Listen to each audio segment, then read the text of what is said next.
بداية لعب جديدة. والآن الفرصة عند علي عدنان من جديد، وهدف ثاني، هدف ثاني لنادي الكوت عن طريق علي عدنان. ممتاز علي عدنان، وهدف ثاني لنادي الكوت. هنا عكس الاتجاه والمحاولة في انتظار الرد من عناصر نفط البصرة، لكن الاسمراني جميلة جدا، وهدف أول عن طريق حسين حسن. حسين حسن يسجل الهدف الأول لنفط البصرة. هنا الكرة في الأوت، حارس نفط البصرة مرت الكرة على شباكه علي جاسم، وهذه محاولة جديدة، بينما الرمية 9 أمتار في هذه اللحظات. رمية 9 أمتار، هدفين للكوت مقابل هدف لنفط البصرة. هكذا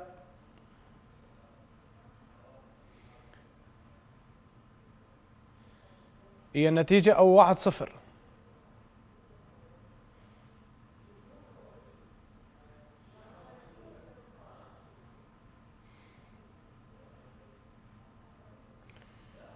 كرتين كانت في الأوت، بينما محاولات الآن لصالح لاعبي نفط البصرة، وكرة فيها تصدي ممتاز، رمية مرمى عند حارس الكوت علي جاسم. محاولات مستمرة، الكوت فريق الذي يريد الوصول إلى مرمى نفط البصرة.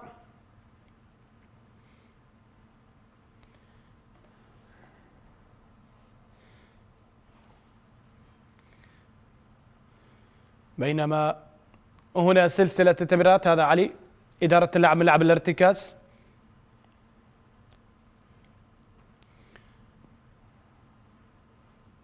محاولة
مستمرة، وفرصة لاختراق دفاع الكوت نفط البصرة الفريق المتماسك. هدفين مقابل هدف، لا زالت النتيجة والتقدم لنادي الكوت، ولا زال الضغط موجود من الجهة اليسرى. مباراة يديرها طاقم تحكيم من كون من علي مؤيد وعلي محمد، على الطاولة حسين الجواد وكاظم أو مرتضى جواد.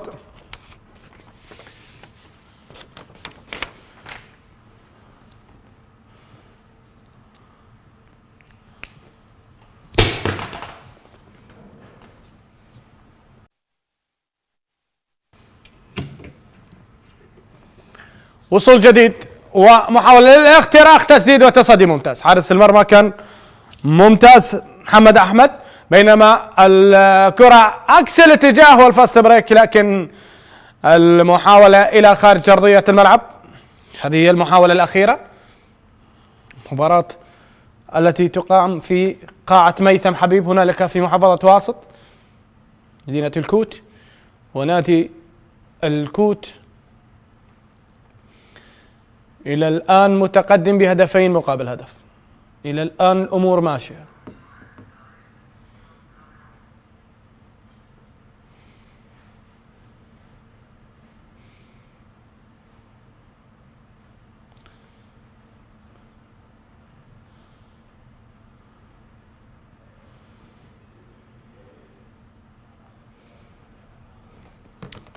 محاولات لا زالت مستمرة، سلسلة التمريرات في انتظار القفز والتسديد. تصدي ممتاز، بينما فاست بريك ممكن، لكن حكم المباراة هنا يوقف هذا الفاست بريك على وجود مخالفة 9 أمتار.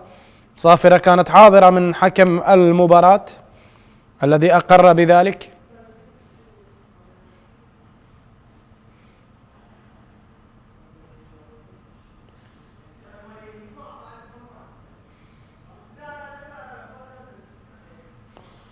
لا زالت الأمور ننتظر فيها الحلول. واو، ممتازة جدا حقيقة هذه التسديدة من ميثم عودة، يسجل هدف التعادل ميثم عودة. برافو ميثم عودة. 77 يسجل التعديل. فريق نفط البصرة أخذ راحة في الجولة الماضية، وكان في انتظار في هذه الجولة الجيش والانتظار تصدر الدوري لفريق الحشد الذي حقق الفوز على بلدية البصرة في هذه الجولة. بينما هنا ممتازة وهدف جديد يسجل الآن.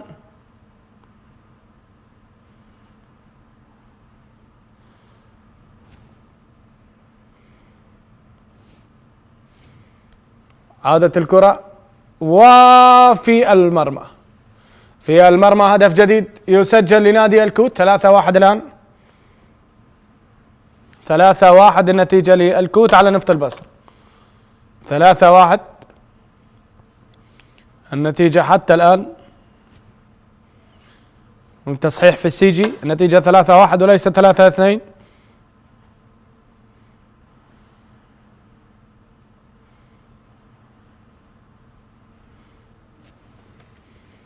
الكرة في الأوت.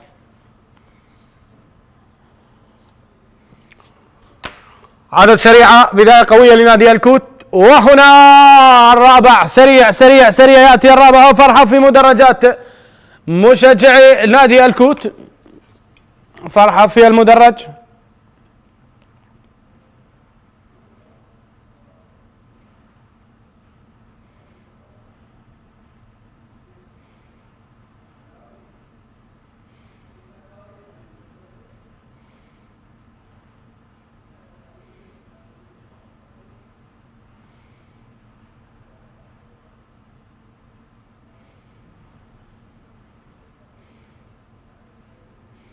عادت المحاولات.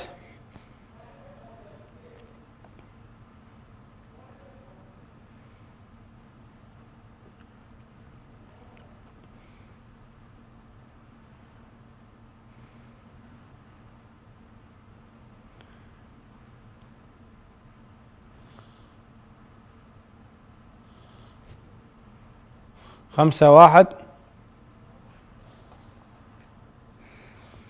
حتى الآن النتيجة للكوت.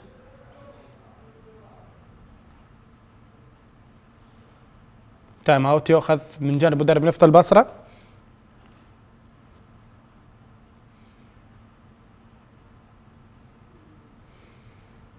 العشر دقائق الأولى مرت سريعا، فيها 6 أهداف، وبداية صعبة لنفط البصرة، الفريق الذي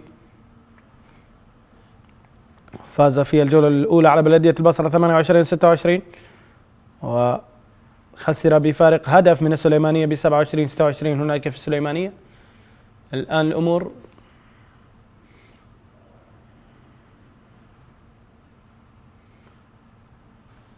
فيها تأخر.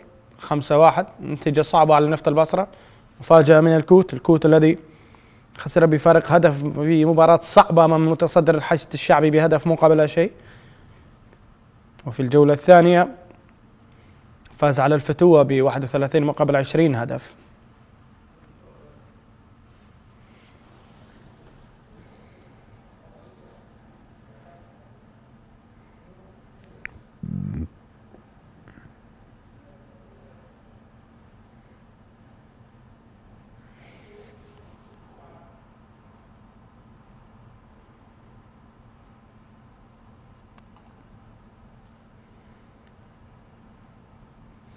محاولة جديدة وفرصة، لكن رمية 9 أمتار مخالفة تأتي الآن، مخالفة حاضرة. هذا اللاعب رقم 7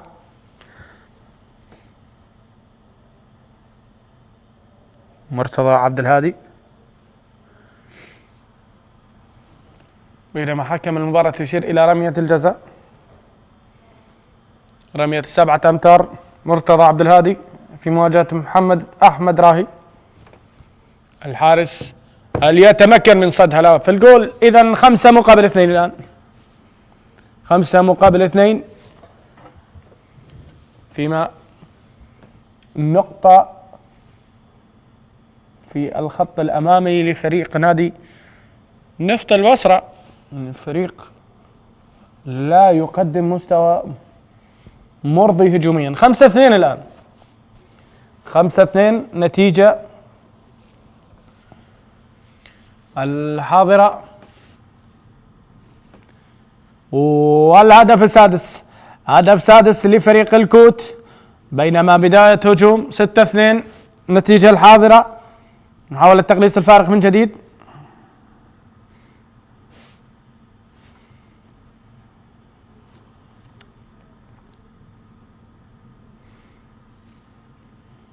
حتى هذه اللحظة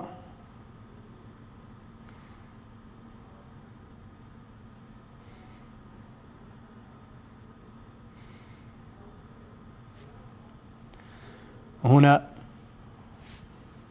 محاولة جديدة وهجوم جديد،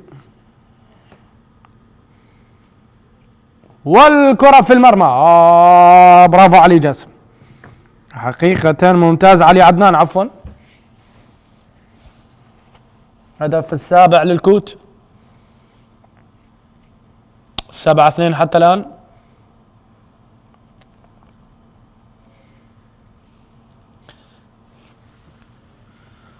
سبعة 2 النتيجة الحاضرة.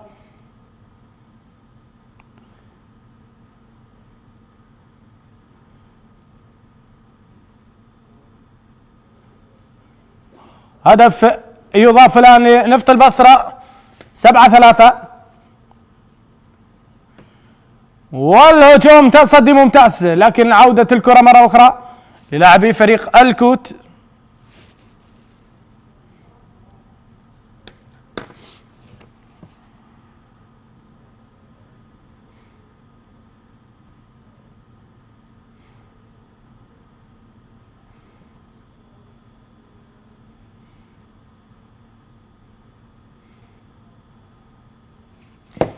هنا اللقطة على الطرف، دخول ممتاز وهدف ثامن، هدف ثامن لفريق الكوت. 8-3، الفارق 5 أهداف. يعود الآن مباراة سريعة، مباراة مشتعلة، وفريق الكوت يقدم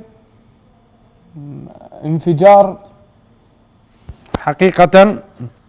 كتيبة السيد إبراهيم خنجر، كرة في الأوت، تفاعل من جماهير محافظة واسط مع هذا الأداء الكبير لنادي الكوت. دخوله هو الهدف التاسع. يبدو أن نفط البصرة يمر بمنحدر مظلم حقيقة، يعني بعد تعرجات المنحدر الظلام يمر على الفريق. 9-3.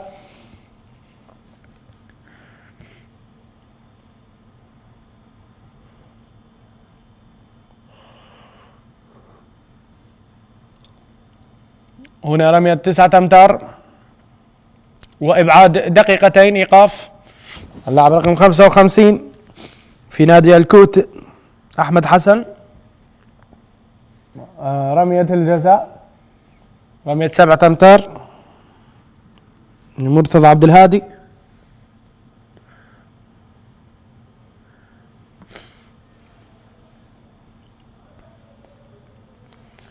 الأمور الآن حاضرة، وتصدي ممتاز، حارس المرمى يتألق. وهنا الكرة التي يحاول الارتداد فيها لاعبي فريق الكوت، تنقل كرات ممتاز حقيقة وتنوع في اللعب. من جانب فريق الكوت الذي يقدم مباراة رائعة حتى الآن، أقل ما يقال عنها أنها رائعة، لأن فريق نادي الكوت يدخل المباراة بقوة كبيرة في الهجوم، وبالتالي يقدم مستوى مميز، وإلى الآن الأمور تسير بخطى جيدة.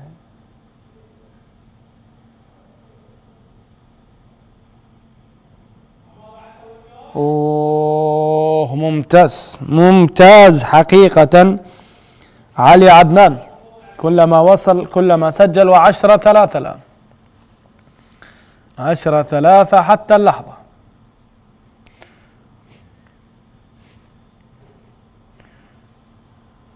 كرة تعود نفط البصرة والهدف الرابع، هدف رابع مع دخول ممتاز، شوط يسير بسرعة، وفريق الكوت إلى الآن متقدم بفارق 6 أهداف، كبيرة على نفط البصرة هذه النتيجة، وكلما زادت المسافة ما بين الفريقين من ناحية النتيجة كلما كان الأمر أفضل.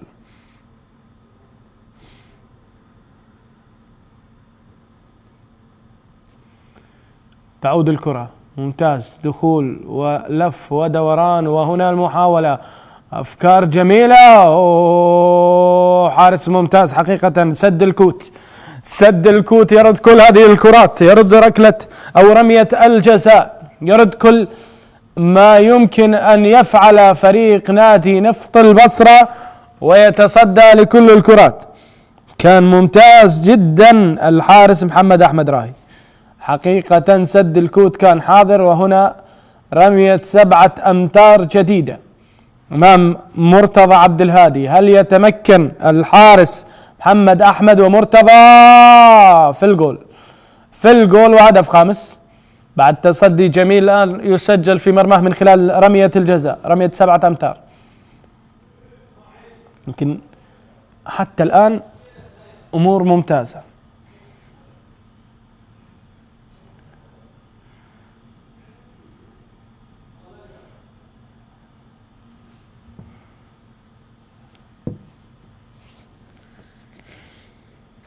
كرة تعود، محاولات لا زالت لصالح الكوت في انتظار اختراق وتصدي ممتاز، رد آخر يأتي من علي جاسم حارس مرمى نفط البصرة، ظهر وتصدى، ورقم 7 ينجح مرتضى عبد الهادي، أيضا أغلب الأهداف سجلها مرتضى عبد الهادي، هدف السادس لنفط البصرة. الآن بدأ يظهر فريق نفط البصرة، بدأ يضع بصمته. هذا 55 الذي تعرض لإيقاف أحمد حسن. 19 سيف نمير، سيف من اللاعبين ممتازين، أحمد وسيف والتفاف، رمية الجزاء الآن تحضر، وهنالك رمية 7 أمتار. من يستعد لذلك؟ علي خلف الرائع، علي خلف المهاري، علي خلف في الجول يا علي، حطها في الجول علي خلف، ممتاز علي خلف، هدف 11 للكوت. وهنا في انتظار دخول، ينتظر الكادر الطبي وعدم الحديث.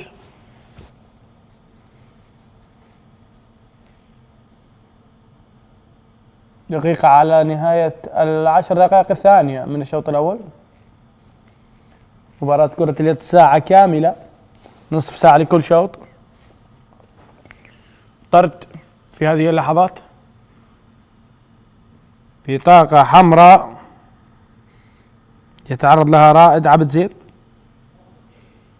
يطرد الآن، وسلامات لحسين حسن.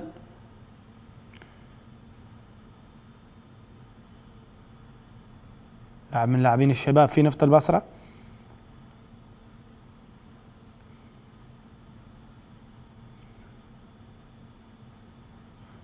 11 مقابل 6.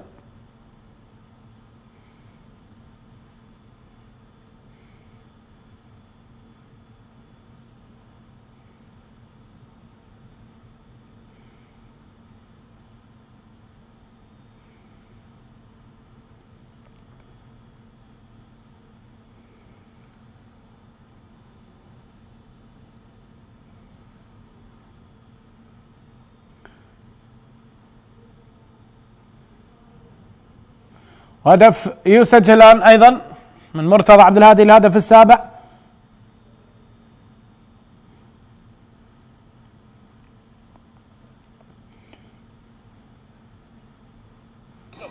وكرة الآن فيها محاولة، لكن تايم اوت يؤخذ لمدرب الكوت الذي بدأ يشعر بخطورة التقدم لفريق نفط البصرة.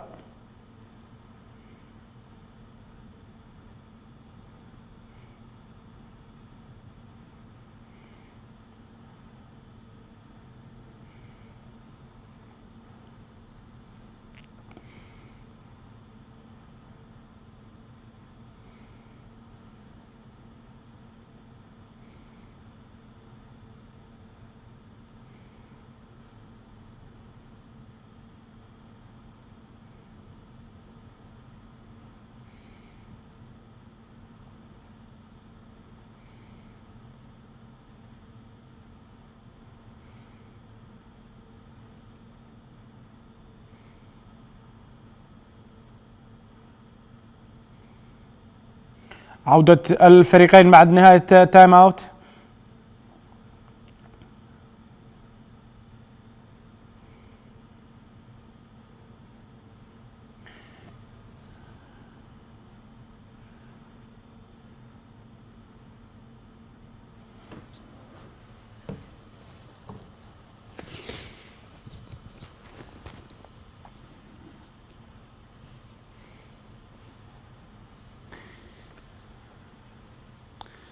محاولات لا زالت، هجوم ممتاز وهدف.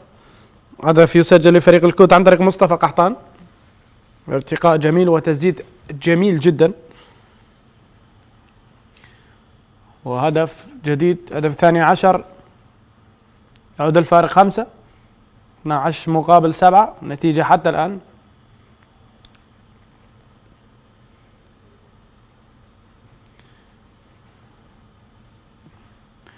كرة تعود والضغط يستمر، تسديدة جميلة لكن حارس المرمى ممتاز، ورمية 9 أمتار.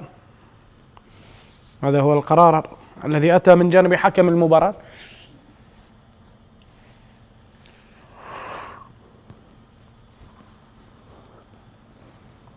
تعود الكرة لكن في المرمى، هدف 8 يسجل من جانب سيف عبد الحسين.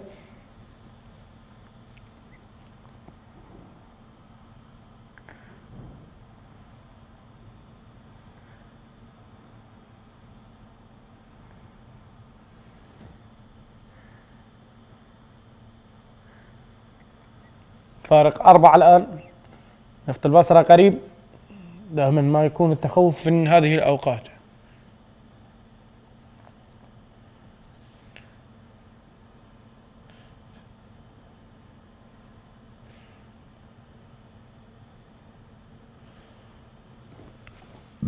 رمية 7 أمتار لصالح نادي الكوت.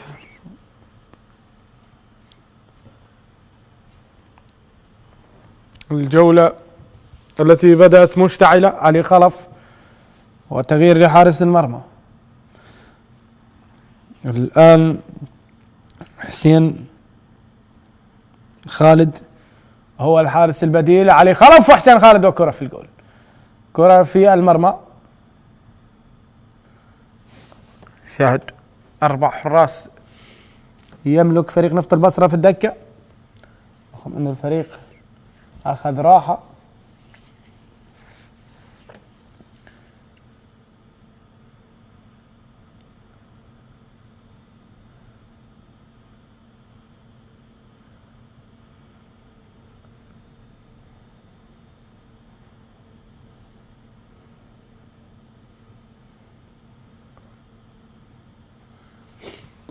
ورمية 9 أمتار حاضرة.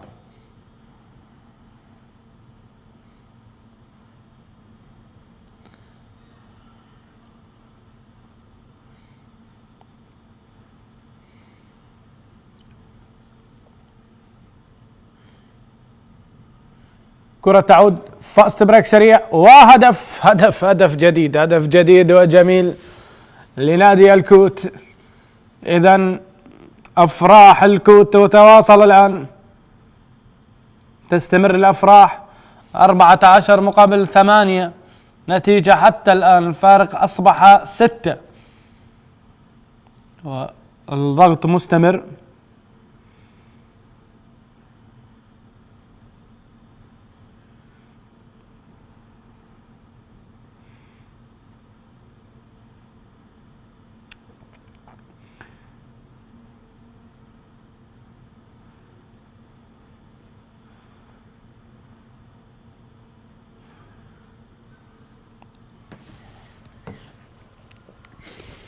كرة تعود ومحاولة منتظرة،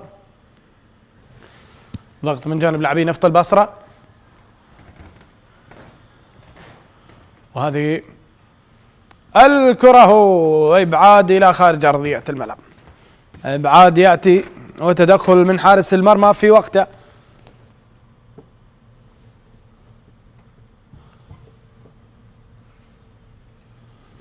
تدخل في وقته.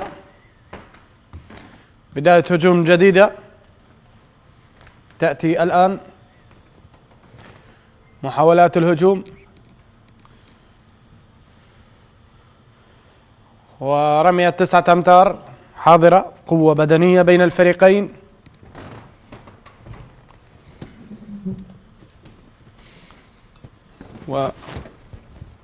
ومحاولات مستمرة.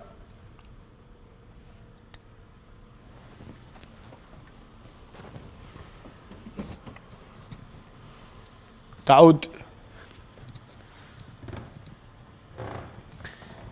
الكرة بعد هدف يسجل الآن لصالح لاعبي نفط البصرة. هدف التاسع سجل، و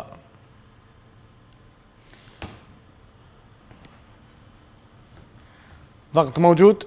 واو، سجل الهدف ال15.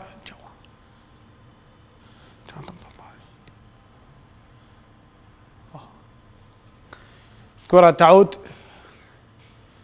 وهدف يسجل الآن. عودة نادي الكوت إلى المناطق الدفاعية. 15-8 الآن.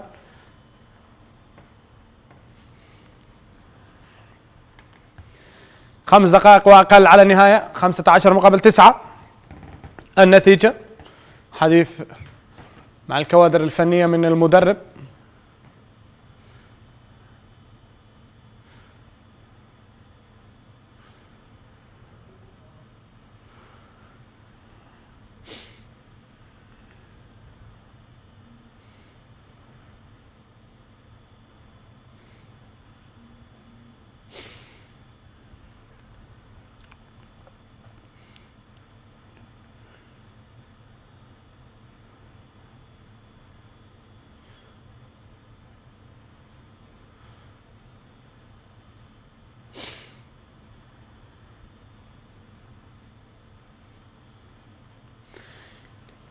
ضغط موجود وشد ومخالفة يعطيها حكم المباراة. تنافس كبير بين الفريقين. 15-9 نتيجة الآن. وهذه كرة في الخارج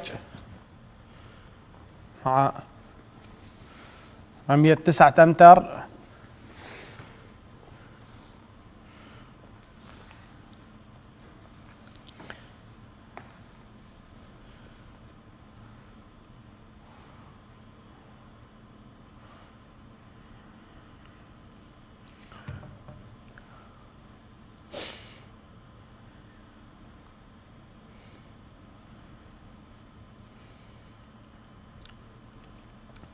هنا الارتداد فاست بريك، لكن عودة لاعبي نفط البصرة وخلف ممتاز.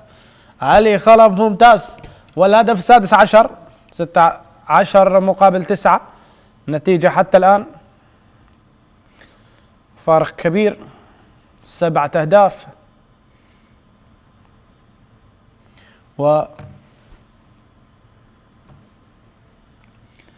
والأمور تسير إلى شوط أول ذاهب باتجاه نادي الكوت.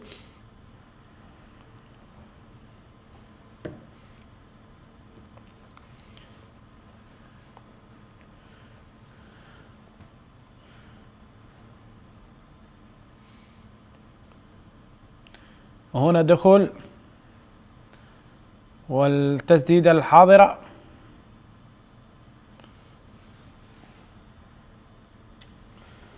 غضب من جانب لاعبي نادي الكوت. هدف سجل، هدف العاشر لنفط البصرة.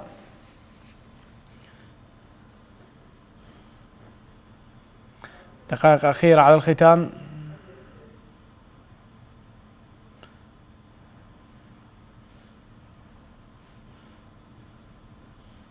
هنا مرت هذه الكرة بانتظار وصول جديد.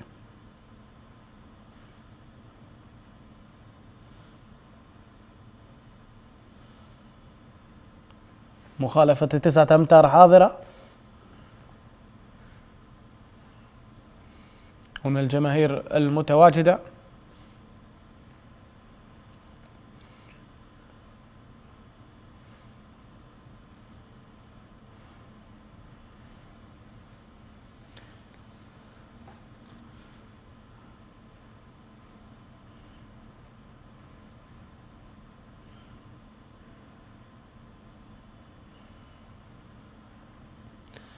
بينما تسديدة وهو ردة فعل ممتازة من حارس المرمى حقيقة. محمد أحمد يقدم مباراة كبيرة.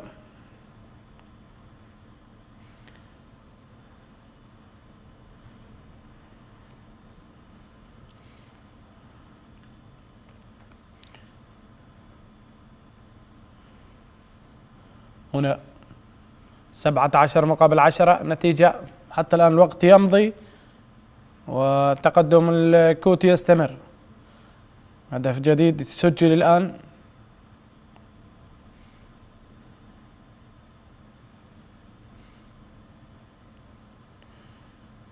ضغط